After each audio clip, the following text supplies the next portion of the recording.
Begitu korupsi, bayangkan ya, ada orang lingkar istana yang tetap mengapresiasi, mengatakan tidak mau meninggalkan Edi Prabowo sendirian ketika dia ada masalah. No, ini masalah yang dibuat, bukan sebuah cobaan. Korupsi itu adalah keinginan yang bersangkutan, bukan karena ada kondisi yang membuat dia terpaksa melakukan itu.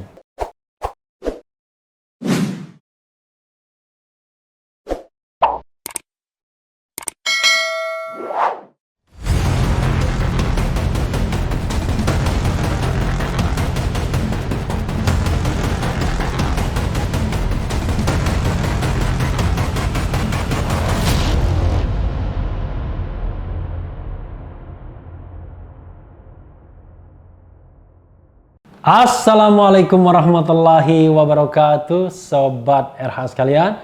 Jumpa lagi kita di channel yang keren ini, Keren Cadas ya, Keren Cadas.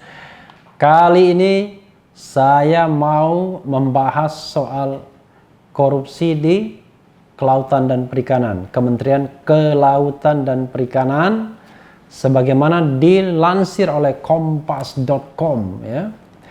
Di sini dikatakan ini daftar belanja Edi Prabowo saat di AS. Totalnya capai 753,65 juta. Ini dibagi-bagi nggak sama rombongan? Karena ada rombongan ya, termasuk rombongan orang lingkar istana ya. Coba kita bacakan. Jakarta, kompas.com. Jaksa Komisi Pemberantasan Korupsi dalam kurung KPK membeberkan daftar belanjaan mantan Menteri Kelautan dan Perikanan Edi Prabowo saat di Amerika Serikat yang mencapai lebih dari 753 juta rupiah. Luar biasa ya, hedonistik sekali ya.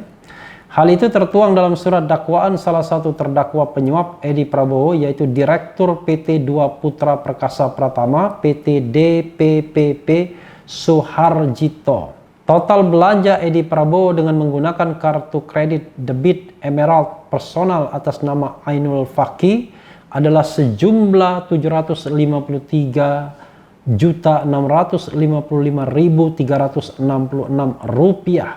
Demikian bunyi surat dakwaan yang dibacakan di Pengadilan Tipikor Jakarta Kamis 11 Februari 2021. Menurut jaksa, uang yang digunakan Edi untuk berbelanja berasal dari Suharjito dan perusahaan eksportir benih lobster lainnya. Uang tersebut, kata jaksa, dikirim oleh sekretaris pribadi Edi, Amiril Mukminin, ke rekening atas nama Ainul Fakih yang merupakan staf pribadi istri Edi. Luar biasa ya, berarti istri pun tahu kalau itu uang yang nggak benar gitu ya. Kemudian Ainul Fakih menggunakan uang tersebut sesuai dengan arahan Amiril Mukminin untuk kepentingan Edi Prabowo dan Iis Rosita Dewi, istri Edi, ucap jaksa. Berikut rincian barang-barang yang dibeli Edi di Amerika Serikat ya. Nanti kita tampilkan ya. Sebuah jam tangan pria merek Rolex tipe Oyster Perpetual warna silver. Sebuah jam tangan wanita merek Rolex tipe Oyster Perpetual Datejust warna rose gold. Sebuah jam tangan wanita merek Rolex tipe Oyster Perpetual Datejust warna rose gold dan silver. Sebuah dompet merek Tumi warna hitam. Ya, Tumi ini adalah organisasi yang memberikan penghargaan kepada Anies Baswedan ya sebagai hero di bidang transportasi, tapi bukan Tumi yang ini tentunya. Sebuah tas koper merek Tumi warna hitam, sebuah tas kerja garis miring bisnis merek Tumi, 2 buah pulpen Montblanc beserta 2 isi ulang pulpen, sebuah tas koper merek Louis Vuitton warna gelap bermotif LV jenisnya soft trunk, sebuah tas merek Bottega Veneta made in Italy, sebuah tas merek Louis Vuitton warna gelap bermotif LV jenisnya soft trunk, satu pasang sepatu pria merek Louis Vuitton warna hitam, sebuah tas merek Hermes Paris made in France yang berwarna coklat krem, sebuah tas koper merek Tumi warna hitam, 3 baju anak-anak, 19 celana, 1 tas anak, 5 jaket hoodie dan 12 jas hujan, seluruhnya merek Old Navy. Ampun dah ya, buat anak-anak uang korupsi. Sebuah baju merek Brooks Brothers berwarna biru. Sebuah celana merek Brooks Brothers Slim Fit berwarna biru dongker. 6 buah parfum merek Blue de Chanel. Oh, ini parfum mahal ya. Paris warna biru navy ukuran 100 ml.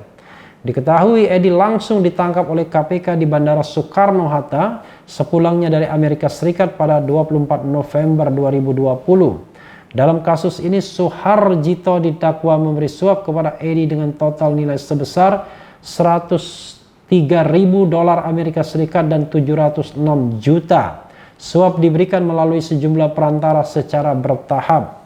Adapun suap diberikan agar Edi mempercepat pemberian izin budidaya dan ekspor benih lobster kepada perusahaan Soeharjito. Soeharjito kemudian didakwa melanggar pasal 5 ayat 1 huruf A Undang-Undang Tipikor, Jungto pasal 64 ayat 1 KUHP atau pasal 13 Undang-Undang Tipikor Jungto pasal 64 ayat 1 KUHP.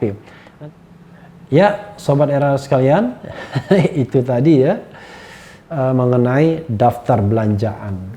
Saya sengaja mengungkapkan ini ya agar kita memiliki sense of crisis terhadap negara ini, bahwa negara ini sudah darurat korupsi. Bayangkan, indeks demokrasi turun, indeks sumber daya manusia turun, kemudian indeks persepsi korupsi tidak meningkat ya. Maka sesungguhnya rapor pemerintahan ini di periode kedua banyak merahnya, kalau tidak dikatakan nilainya pas-pasan. Itulah sebabnya penting bagi Presiden Jokowi untuk fokus ya pada penanganan bagaimana pemberantasan korupsi dilakukan. Jadi bukan fokus pada yang lain ya, mengeluarkan perpres mengenai radikalisme, mengenai terorisme, mengenai intoleransi dan lain sebagainya, seolah-olah itulah masalah utama kita. Bukan itu tidak jadi masalah, tapi saya sering mengatakan bahwa masalah itu dilakukan oleh orang-orang yang tidak berkuasa, pinggiran. Dan sesungguhnya kadang-kadang mereka bisa menjadi besar karena dipelihara juga oleh penguasa, dibiarkan oleh penguasa. Tetapi korupsi ini dilakukan oleh inner circle kekuasaan, dilakukan orang sekelas menteri, sekelas elit partai politik. Harusnya menjadi perhatian kita semua. Coba bayangkan kita mengobok-obok FPI yang tidak ada apa-apanya, yang tidak merusak tatanan berbangsa dan bernegara secara substantif ya. Kalau secara fisik, sweeping dan lain sebagainya, ada organisasi lain yang juga sering melakukan sweeping, bahkan terhadap para dai yang mau berceramah, nggak masalah tuh. Ada organisasi yang kerjanya ngadu-ngadu misalnya, nggak ada masalah. Tapi begitu organisasi ini kritis dengan pemerintahan dan selama ini tidak mau kompromi dengan pemerintahan, mulai diperlakukan tidak adil. Makanya dikatakan hukum tajam ke bawah, tumpul ke atas, tajam ke kanan, tapi tumpul ke kiri. Nah itu yang tidak boleh sobat era sekalian. Kalau kita punya the common enemy, yaitu para koruptor, maka mungkin negeri kita jauh lebih baik, lebih makmur, lebih adil. Tapi kita tidak memiliki mental untuk mengutuk para koruptor itu. Begitu korupsi, bayangkan ya, ada orang lingkar istana yang tetap mengapresiasi, ya kan, mengatakan tidak mau meninggalkan Edi Prabowo sendirian ketika dia ada masalah. No, ini masalah yang dibuat, bukan sebuah cobaan. Korupsi itu adalah keinginan yang bersangkutan, bukan karena ada kondisi yang membuat dia terpaksa melakukan itu. Ini bukan orang yang sedang membela diri misalnya, terpaksa melakukan pembunuhan karena membela diri. Tidak, korupsi itu sesuatu yang di-drive diri sendiri, apakah kita mau menerima uang korupsi atau tidak. Walaupun dalam beberapa kesempatan kadang-kadang sengaja dijebak. Pengertian dijebak itu begini, ada teman saya yang membuat sebuah program untuk mempermudah birokrasi misalnya, tiba-tiba dianggap melakukan tindak pidana korupsi. Nah itu namanya mengkriminalisasi sebuah kebijakan. Kebijakan itu tidak bisa dikorupsi, tidak boleh dikorupsi kebijakannya.